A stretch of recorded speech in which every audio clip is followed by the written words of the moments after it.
cannot easily have time to struggle for the survival of the African languages. Yes, I'm busy with the roads, with the corona, with the.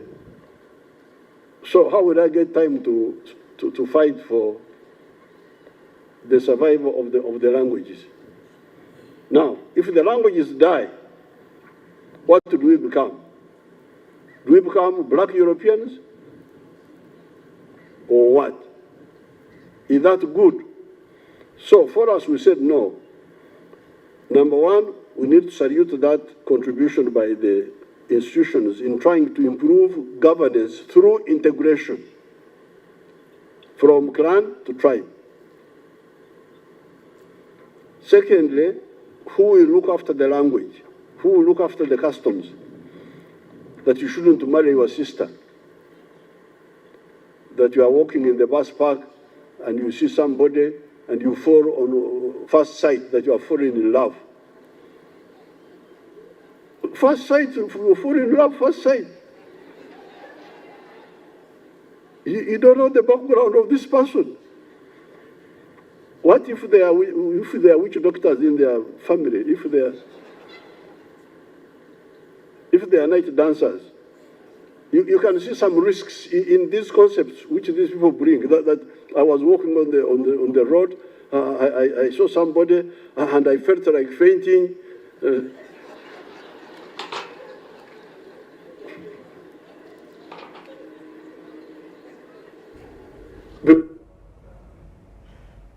Wetembera bwebadde ate bwetweyongerayo lyo eggwanga liyise mu muyaga ogwokusatu gwa COVID-19 Ssennyiga Lumimamawuggwe okusinziira ku bibalo bya Minisitule y'ebyobulamu kati buli bantu abakeberebwa 1,000 omuntu omu yasangibwamu obulwadde buno ng'ate okusinga bali mu disitulikiti y'e Wakiso, Kabarole, Mpigi ne Kampala. Waliwo akalembereza ku nsonga za Ssennyiga Lumimamawuggwe COVID-19 kubanga omuwendo gw'abantu abasangibwamu ekirwadde kino gukendeeredde ddala. Kati ku buli bantu 100 omuntu omu yasangibwamu obulwadde. Kino kitegeeza nti kati eggwanga lisomosa olumbo olwokusatu mwe libadde. We are out of the third wave and I can comfortably say that we are out of the third wave. The positivity rate is very low at almost just 1%. All over the country, there is no district in alert phase, there is no district in response phase. Minisitule y'ebyobulamu egamba nti kino kireetawo essuubi naddala mu kiseera kino ng'eggwanga lyonna ligiddwako mu ggalo nga kati buli muntu akola nga bw'ayagala.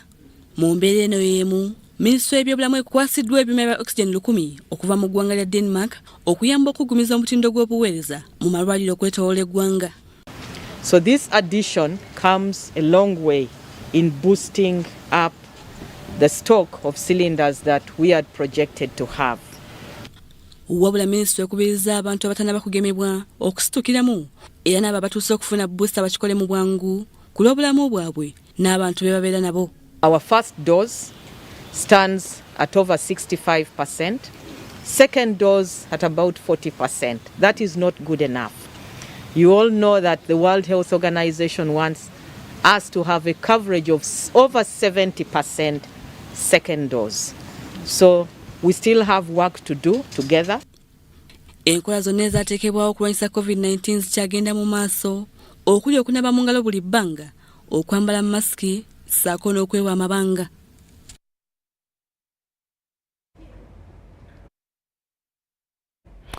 Weewaawo twongere nate okunyweza ebiragiro ebyo ebyokwetangira ekirwadde kya COVID-19. Wetweyongerayo Ministry ya Science, Technology n'obuyiiya etegeezezza nga bwe baliko we batuuse mu by'okunoonyereza ku ddagala erigema Ssennyiga Lumimamawuggwe. Minisita akwatibwako ku nsonga eno Dr. Monica Musenero agambye nti Uganda erina ebika by'eddagala 6 byenoonyerezaako okuli NAV COVID-19 ne UGREC 19 ne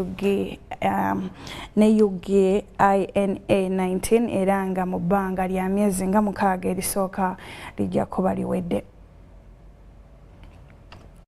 2021 gavumenti yawaayo ensimbi obuwumbi 28 ziyambeko okunoonyereza ku project 21 ez'enjawulo era nga ku zino project 3 zaali zeekuusa ku ddagala erigema COVID-19 era nga lyali lyakumalawo obuwumbi 7. Kati Dr. Monica Msenero, Minisita avunaanyizibwa ku Ministry ya Science, Technology n'obuyiiya, annyonnyodde eggwanga w'okunoonyereza we kutuuse. Tukola emisatu ezigenda mu maaso.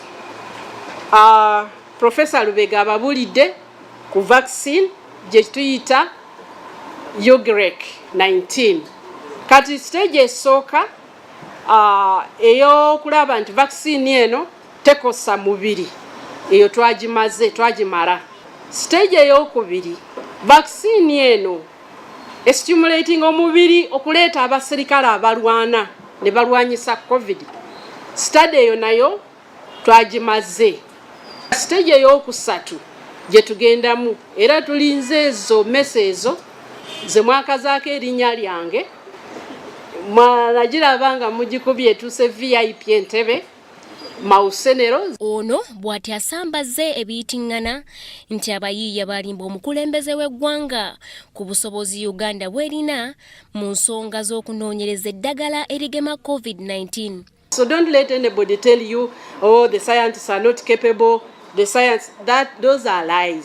Professor Enoch Matovu munnassaayansi annyonnyodde nti omutendera gwe baliko kati gwa kugezesa ddagala okulaba nga lituukagana n'omutindo obutakosa bulamu bw'abantu. Bwe tutuuse kaakati twakola dda vaccine eyo ku level ey'okunoonyereza tugitadde mu mmese tukiraze nti nno vaccine terina mutawaana. Kaakati ekiddako twagala okuzuula abaserikale b'omubiri abo balungi oba sikyo. Wabula era Musenera agambye nti n'okutuukaawo we bali kati tekubadde kuyisa mukka mu kisero. Procurement. We needed to buy a lot of equipment. Financial releases. There was reluctancy from many people abroad to give us certain. Okunoonyereza kuno kukolebwa nga bakolaganira wamu ne University y'e Makerere. Nze Irene Faith Nantongo wano mu Kampala.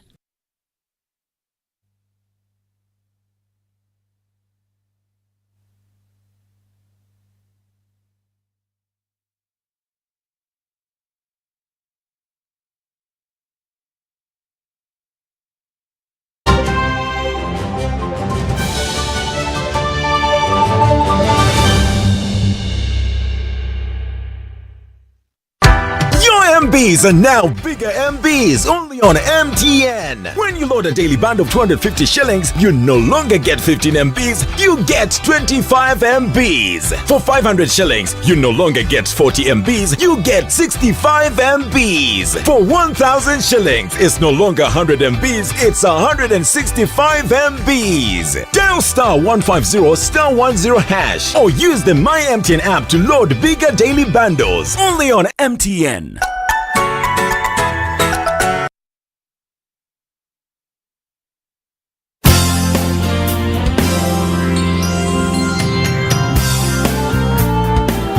National Medical Stores is a government agency mandated to buy, store and distribute medicines and medical supplies to government health facilities in Uganda. For Ugandans that we serve, help us serve you better by taking your individual responsibilities seriously. Report theft of government medicines and medical supplies to the nearest police station or to the State House Health Monitoring Unit. Do not pay for any medicines or medical supplies labeled Government of Uganda, not for sale. Do all that is within your means to stop all preventable diseases, including COVID-19. Continue observing the Ministry of Health Standard Operating Procedures, SOPs, including wearing a face mask whenever you are in public spaces. Visit a designated health facility to receive your COVID-19 vaccination and a booster dose for those that are eligible. Prevention is better than cure. National Medical Stores, passionate about your life.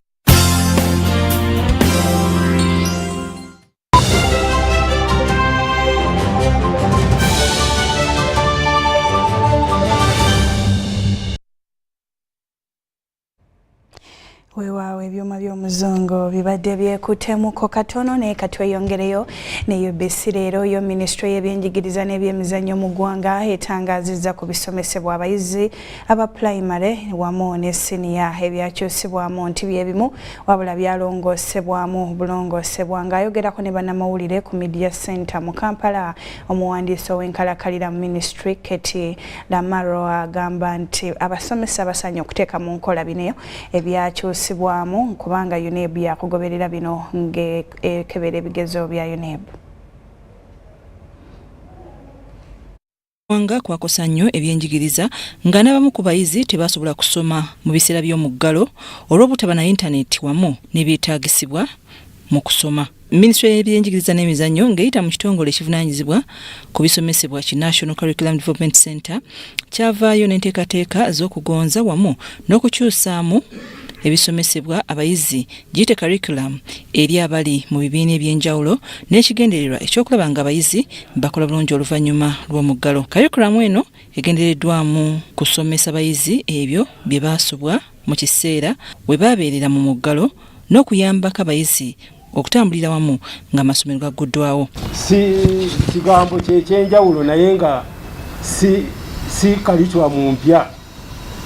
Ye curriculum yaffe gye tubadde tutambuliramu naye kyabaddewo nti yatereezeddwamu okulabika nti ebigendererwa biri bye mbabuuliddeko ebyokutaasa obudde n'abaana okusobola okumaliriza bye bateekwa okumaliriza.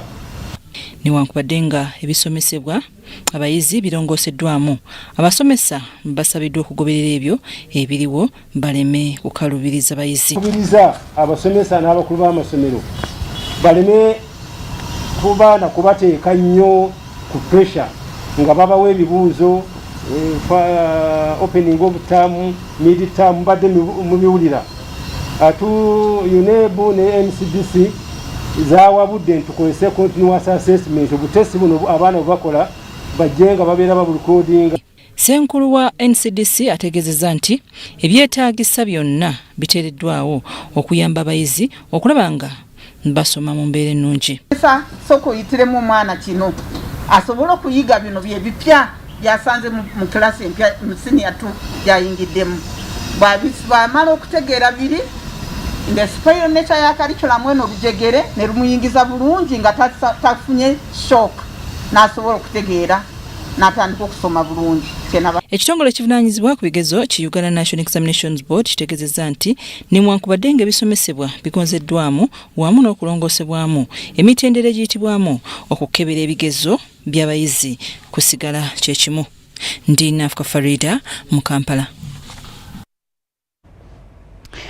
Byetweyongerayo omubaka wa Mitiana Municipality Francis Zaake Butebi asindikiddwa mu kakiiko ka Parliamentary akakwasa empisa olw'okuvoola ekitiibwa kya Speaker ekuvoola ekitiibwa ekyamyuka Speaker wa Parliament okutwalira wamu ne woofiisi omubaka Zaake yateeka obubaka obugambibwa okuvoola Speaker ku mukutu gwa Twitter ng'abuwerekereza omumyuka wa Speaker omubaka wa Badeg mu Parliament Martin Mapenduzi yaleese ekiteeso kino agobwe mu ofiisi y'obwa Commissioner bwa Parliament. Sabiti ewedde mu ngeri ey'okusaaga amyuka Speaker bwe yali akubiriza olutuula yategeeza ng'omubaka Zaake bwe yawangulira Parliament ya Uganda omudaali mu mpaka z'emizannyo gya Parliament y'omukago gw'amawanga g'obuvanjuba bwa Africa nga newankubadde yali akyalina obuvune obw'okutulugunyizibwa. Wabula Zaake yakozesa omukutu gwe ogwa Twitter n'ayanukula omumyuka wa Speaker n'ategeeza nga bwe yali amuyeeyereza. Wabula ababaka abamu bagamba nti olulimi Zaake lwe yakozesa terujja mu kitiibwa kye nga ne bwe kityo omubaka wa Bajlaibi Division Martin Mapenduzi wasinzidde n'ayanja ensonga eno mu lutuula lwa leero ng'ayagala akkirizibwe aleete ekiteeso ekijja obwesige mu Zaake agobwe ne mu ofiisi y'obwa Kamisona. The utter buncombe emanating from our dishonest lips was only intended to mock and break me down. This is idiocy. Parliament deserves better. How can a person of our caliber lack intellectual prowess to appreciate the fact that healing is a natural phenomenon? Ono awagiddwa ababaka abalala. Some members in sanity I keep asking myself whether some members are honorable by accident, because you cannot utter such statements on social media, which reaches every corner of the earth, every corner of the world. That is defaming yourself, because when you abuse the authority of Parliament, law in this country, to check cyberbullying, cyber harassment. Wabula omubaka omukyalo wa Zombo Esther Afoyechan nga naye atuula ku lukiiko lw'abakamishona ba Parliament yeesambye ensonga zino. I stand here to disassociate myself from the thoughts of my colleague and say that we shall rely on the wisdom of the House to move henceforth. Amyuka Speaker Anita Among asinzidde wano ensonga n'azisindika mu kakiiko ka Parliament akakwasisa empisa kanoonyereze n'oluvannyuma kaveeyo ne alipoota mu ssabbiiti 2 okuva kati. Is going to be referred to the rules and privileges and discipline under Rule 175. Wabula enkya ya leero akulira oludda oluwabula gavumenti era omubaka wa Nnyendo Mukungwe Mathias Mpuuga yeekubidde enduulu ewa clerk wa Parliament ng'awakanya engeri ekiteeso ekijja obwesige mu zaake ng'agamba nti kino kimenya amateeka agafuga Parliament akawaayiro aka 17 ennyingo ey'okubiri okutuuka ku 7. Omubaka Zaake bw'ati bw'atutegeezezza bwe twogeddeko naye ku nsonga eno. Bwakulaba nga tetuli mu Parliament nga abali ku ludda oluwabula era nga tetuli na information yonna tetulina kye tumanyi ku bigenze mu maaso. Nze kennyini sina kye mmanyi ku bigenze mu maaso, ninze ekigenda okuvaayo nsobola okumanya kiki boogera nange nsobola okwogera ku kiki enkola kye mmanyi. So sina kye nsobola kulaba nga njogera essaawa zino era ninze bampandikire mu buwandiike manye ensonga kize boogerako nsobola okubazibabuulira kiki boogerako nange musobola okufuna okuddibwamu kwange, naye sofa sina kye mmanyi ku kigenda mu maaso kuba tuli mu boycott sibadde mu Parliament. Shamim Naiga, Gloria Gutabinji, UBC LEERO. Weewaawo ate ye minisita omubeezi ow'ebyentambula Fred Byamukama awadde amagezi ba kontrakita abaweebwa okukola enguudo ne bakola mu ngeri yagadde bengalye nti bavumaganya gavumenti mu bantu. Okwogera bino abadde atongoza n'okukwasa ba kontrakita abagenda okukola oluguudo lwa Kiweeza Kijjanje mu disitulikiti y'e Kakumiro oluwezaako kilomita 11 nga lwakuwementa ensimbi ezisoba mu bukadde 600. Abatuuze ku kyalo Kigando mu gombola y'Ekijanje mu district y'e Kakumiro bakedde kweyiwa ku kisaawe kya Kigando Primary School okubaawo ng'abajulizi ng'oluguudo lwabwe olumaze ebbanga nga luli mu mbeera mbi lukwasibwa kampuni egenda okulukola. Wadde ng'abangi bakedde waliwo ababadde batakkiriziganya na kyakulutongoleza wano nga bagamba nti siwe wasinga okubeera awabi. Oluguudo luno oluwezaako obuwanvu bwa kilomita 11 lukwasiddwa kampuni ya Networld Uganda Limited nga lwakolebwa mu bbanga lya myezi 3.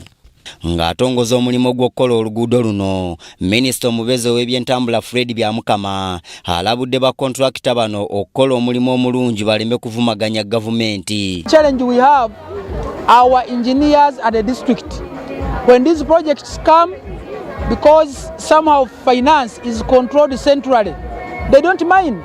Minisita ono era tabadde musanyufu eri ba engineer ba district bagamba nti buli kutongoza kukola nguudo mu kitundu kino tebabaawo n'abalabula nti emirimu tegitambulizibwa mu zi yafeesi zokka. They don't turn up for the supervision of these projects, then they are leaving the contractor and the politicians, of which a politician is not an engineer. A politician does not know the design, does not know the measurements. Engineer Anna Namubiru ku lwa Networld Uganda Limited abagenda okukola oluguudo luno asuubizza okulaba nga bakola mu ngeri y'omutindo era ng'ebbanga eribaweereddwa bakulikozesa okulaba ng'oluguudo luno luwedde. Ngalye kubanga tulina obukugu obumala era tubadde tukoze mu bitundu ebyenjawulo mu nsi yaffe, tukoze enguudo nnyingi, tukoze enguudo nnyingi era mbakakasa nti ne luno lwe tugenda dukolanga lwe tukola mu bitundu ebirala tugenda dukolera mu budde musobole okulukozesa era mu kulaakulana ng'ekitundu. Ssentebe wa disitulikiti ategeezezza ng'oluguudo luno nga luwedde bwe lugenda okuyamba abatuuze kubanga babadde badondolwa nnyo mu birime byabwe olw'okubanga tewali batuukayo kubagulako ate RDC alabudde abeesomye okubba ebikozesebwa mu kukola oluguudo luno. Gavumenti bassebo ne bannyabo mutukolere omulimu omulungi mutukolere omulimu tebatuvuma abatuuze bano batubbye batunyaze tebamanyi mbasanze wano mukole oluguudo nga luwa mumwinga bannayuganda ate mulumale mu budde tuyitewo. Mu kaweefube w'okukola oluguudo luno kikkaanyiziddwako n'abatuuze nti tewali agenda kuliyirirwa. Nze Andrew Sebbira, Kakumiro. Weewaawo wetweyongerayo ekitongole ky'ebyomusolo ki Uganda Revenue Authority bongedde amaanyi mu kulwanyisa ebyamaguzi ebitatuukana na mutindo ebyo ebikolebwa kuno n'ebyo ebiva ebweru w'eggwanga ebiteeka obulamu bw'abannansi mu bulabe. Mu bbanga ery'emyezi ebiri egiyise URA ekutte ttani z'ebyamaguzi eby'okwesiiga 25 nga tebituukana na mutindo gwa mukago gw'amawanga ga buvanjuba bwa Africa era omusasi waffe abirina. Ebyamaguzi bino ng'okusinga bizigo bikwatiddwa ab'ekitongole ky'ebyomusolo mu kaweefube gwe bakola okutangira ebyamaguzi ebitatuukana na mutindo okumala gayingira eggwanga. Bw'ogyeko omulimu gwaffe ogw'okusolooza omusolo n'okulaba nti ebyamaguzi bitambula bulungi, tulina obuvunaanyizibwa okukuuma bannayuganda okulaba nti tebayingiza mu ggwanga lyaffe ebintu byonna eby'obulabe eri obulamu bwabwe. Emmotoka eno twagikwatanga ennaku z'omwezi lumu ogwokubiri. Baatika ebizigo bino n'okuba bamanyi nti babireeta mu ngeri emenya amateeka. Wano mu maaso baateekayo ebizigo ebikkirizibwa ebikolebwa mu ggwanga lino. Naye twagenda okukebera munda aye ne tusangamu ebizigo ebirala ebitakkirizibwa n'akatono okuleetebwa muno. Ebizigo bino ng'ebisinga byerusa birimu ekirungo kya matule ne hydroquinone ebyobulabe ennyo ku bulamu bw'abantu era ng'okubiyingiza mu ggwanga kimenya amateeka byawerebwa dda. Ng'ensonga ebigaanisa birimu kemiko gye bayita hydroquinone, ekyo ndowooza abooluganda tebakivuunula. Hydroquinone yeeyo kemiko omuntu esobola okumupeeruusa bw'ogyesiiga ng'obadde muddugavu n'ofuuka kala eya pink oba orange oba yero. Kemiko eyo erina engeri gy'ekosaamu omubiri guno n'ejjawo ekirungo ekyo Mukama kye yatuwa okusobola okutukuuma ogwo omusana ogwaka obutatukosa. So ng'emaze okukijjawo omuntu yenna agyesiize aba n'obuzibu asobola okufuna kokolo. Bannansi baalabulwa ku kukozesa ebizigo ebyo kubanga byazuulwa nga bye bimu ku birwaza kokolo. Era nja kusaba bannayuganda naddala bakozesa ebizigo bino okwegendereza nnyo kuba olutalo luno tetusobola kubulwana ffeffeka ng'abalwanyisa ebyamaguzi ebifaanako bwe biti. Naye tusobola okubirwana nammwe ababikozesa singa mumanya nti byonoona obulabe bwammwe omubiri gwammwe tetwandibikozesezza. Era singa munaagaana okubikozesa ekyo kitegeeza nti bijja kufuna kasale osobola okuleetebwa mu ggwanga lino. Wakati wa Juni wa 2020 ne Juni 2021 aba customs bakwata katoni z'ebizigo 13,292 nga ziwera mu kilo 339 mu 748. URA ebagamba nti ebyamaguzi ebyo byakwokebwa nga bannyinibyo bye b'okusasulira omulimu ogwo era ne loole zitundibwa oluvannyuma lw'okunoonyereza. Byabasasi baffe wano mu Kampala.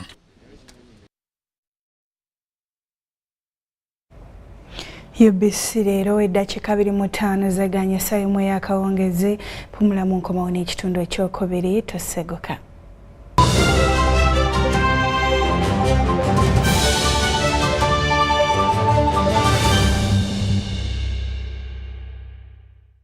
Start the year off with my Airtel 4G smartphone. You get to enjoy free 1 GB data valid for a month and 100% bonus data every month for 3 months at only 250,000 Uganda shillings. This includes free data spread over 3 months worth 86,500 Uganda shillings, making the effective price of the 4G phone 163,500 Uganda shillings only. Visit the nearest Airtel shop and get one today. Airtel, the smartphone network.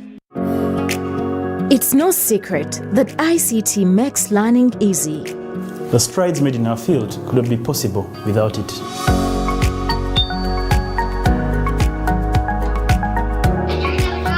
and now we can watch our favorite shows.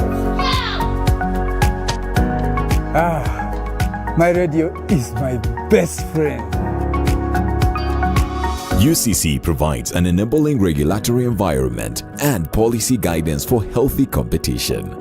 We also facilitate ease of doing business in the communications sector through licensing, standardization, spectrum management, tariff regulation, rural communication development, and consumer empowerment. An informed consumer is an empowered consumer. UCC supports local content and innovations. Driving the development of a robust communication sector in Uganda is Uganda Communications Commission.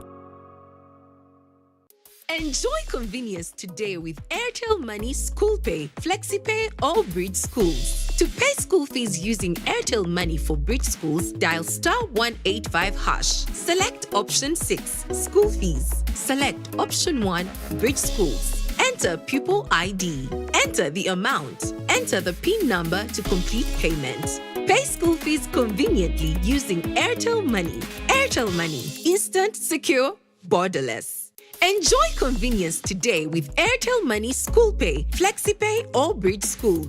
To pay school fees using FlexiPay, dial *185#. Select option 6, School Fees. Select option 3, FlexiPay. Enter the school code. Enter the student number. Enter the amount. Enter the PIN number to complete payment. Pay school fees conveniently using Airtel Money. Airtel Money. Instant, secure, borderless.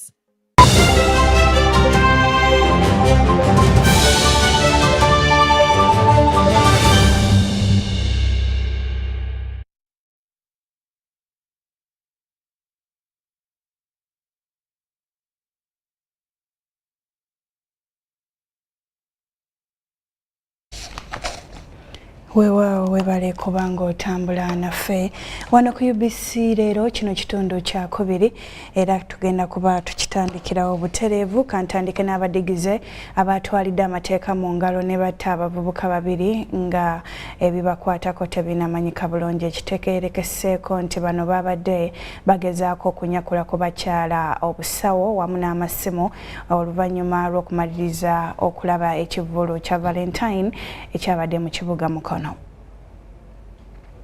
Olunaku lw'eggulo lwabadde lw'abaagalana era nga bannayuganda bangi batutta abaagalwa baabwe mu bivulu eby'enjawulo okulya ku ssente ng'enjogera y'ennaku zino bw'eri. Yo Mukono abadigize abamu tebyabagendedde bulungi oluvannyuma lw'abavubuka abataategeerekeseeko bibakwatako okunyakula ku badigize ensawo zaabwe wamu n'amasimu ku ssaawa nga 8 ez'ekiro. Wabula abadigize abalala baalabye guli gutyo ne bakakkana ku bavubuka bano ne babatta. Omukazi gwe bagamba okumanti bakubyeko essimu tetumusanzeewo tetulina kitusanzeewo.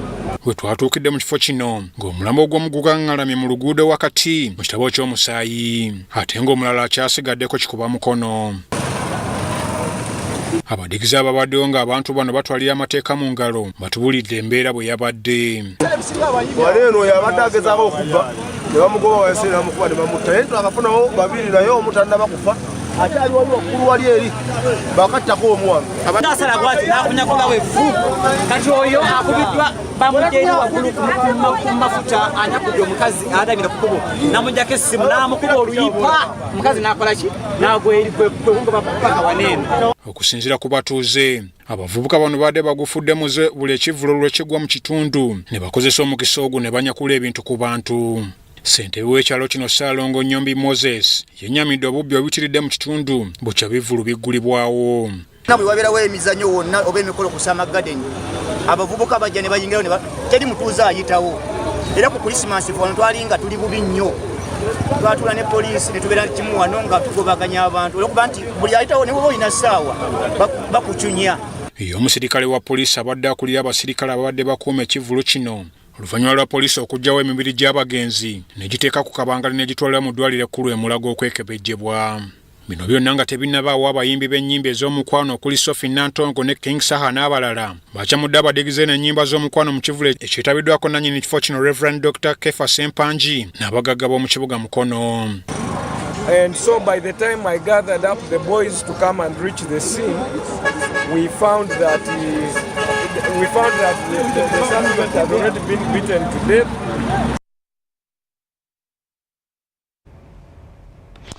Weewaawo ebyo nawe ebityo ebibadde mukono kakati ye omulamuzi Stephen Mubiru owa kkooti enkulu asindise musajja mukulu Olibetong Nelson ku kibonerezo kya kumala bulamu bwe bwonna mu nkomyo oluvannyuma lw'okusingisibwa omusango gw'okutta musigansimbi Abdallah Muhammad. Ono yattibwa mu bitundu bya Arua mu paaka ya Juba mu mwaka gwa 2018. Abavunaanwa 22 abagambibwa okutemba mu ebbiri ezaakuba mu Kampala okwali ya CPS ne Parliamentary Avenue balabiseeko mu kkooti eddala esookerwako eya Buganda Road mu Kampala nga bayita ku nkola y'olutimbe okugenda mu maaso n'emisango egibavunaanwa. Ku bano kuliko Muwonge Yusuf, Chiyemba Ismail, Juko Bashir, Nakitende Sharon, Kisitu Muhammad, Bogere Munil, Nafuka Eloni n'abalala. Abavunaanwa bategeeza kkooti nti wakati mu kugombwamu obwala ku misango egibavunaanwa baatulugunyizibwa ebitagambika nga beetaaga okwekebejjebwa bw'atyo omulamuzi Asman Muhummuza oluvannyuma lw'okwekennenya okusaba kw'abavunaanwa abakkiriza okwekebejjebwa abasawo abakugu okuva mu ddwaliro lya African Center for Treatment and Rehabilitation of Torture Victims. Wabula avumiridde ekikolwa ky'okutulugunya abavunaanwa anti kinyirira eddembe ly'obuntu. Ode etandikiddewo okukola olwaleero kiri eri SCTV agenda kwatagana n'abutulabe nga bagendayo naye nga ripooti yeriko obudde ripooti erina kukolebwa mu nnaku 21 okuva kati. Oludda olwabi nga lukulemberwamu Thinso Patricia lutegeezezza kkooti ng'okunoonyereza kukyagenda mu maaso nga bano lusabye kkooti okubawaayo obudde. Omulamuzi Muhummuza ataddewo olwanga 10 omwezi ogwa Maaci omwaka guno kkooti okuddamu okuwuliriza omusango guno. Hamza Sekide munnamateeka akiikirira abavunaanwa 22 era mukakafu nti eddwaliro lino oluvannyuma lw'okwekebejja abavunaanwa lyakwoleka kkooti amazima nti ddala abasibe baatulugunyizibwa. Okutulugunyizibwa mu mateeka gaffe eggwanga lino tekukkirizibwa era singa omuntu avunaanibwa omusango gwonna yeemulugunya nti ayinza okuba yatulugunyizibwa eba nsonga nkulu esaana okunoonyerezebwako n'okufunibwako obukakafu ku yo. Bomu ebbiri ez'omudiringanwa ezigambibwa okutiisibwa abavunaanwa bano zaakubanga ennaku z'omwezi 16 omwezi ogwa Novemba omwaka oguwedde. Mu ngeri endala kkooti enkulu eweesa emisango gya Nagumula mu maaso g'omulamuzi Stephen Mubiru ekalize Olibitunga Nelson ku kibonerezo kya kumala obulamu bwe bwonna mu nkomyo oluvannyuma lw'okusingisibwa omusango gw'okubba musigansimbi Abdallah Muhammad obukadde 14 ate oluvannyuma n'amutta mu bitundu bya Arua mu paaka ya Juba mu mwaka gwa 2018. I find that the manner in which you shot this victim as you fled the scene of crime, trying to avoid arrest, deserves the maximum punishment. It was a direct shot to the head, therefore you deserve the maximum, which is again life imprisonment. Omulamuzi Stephen Mubiru okusindika Olibitunga Nelson ku kibonerezo kino ategeezezza nti kino kiba eky'okuyigirako eri abalala wamu n'okuba nti Olibitunga alemererwa okukola omulimu gw'obukuumi wabula ne yeenyigira mu kubba wamu n'okutta omuntu. That the circumstances in which you committed the offence classify you as a very dangerous person who is likely to re-offend in the event of release. Oludda oluwabi mu musango guno lubadde lukiikiddwa munnamateeka Jacqueline Okwe era nga Olibitunga Nelson teyamalidde kkooti budde yakkiriza omusango guno.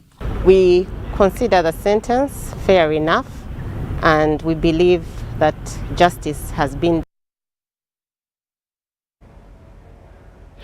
Olwakadde agono getusobodde okukutuusaako olunaku olwaleero nze Marion Nakitene ne Yusufu Ssenyomo tukulekera munaffe okuva mu kitongole ky'embeera y'obudde Nakimbugwe Anita akutwala emaaso tusinkane olunaku olw'enkya weeraba.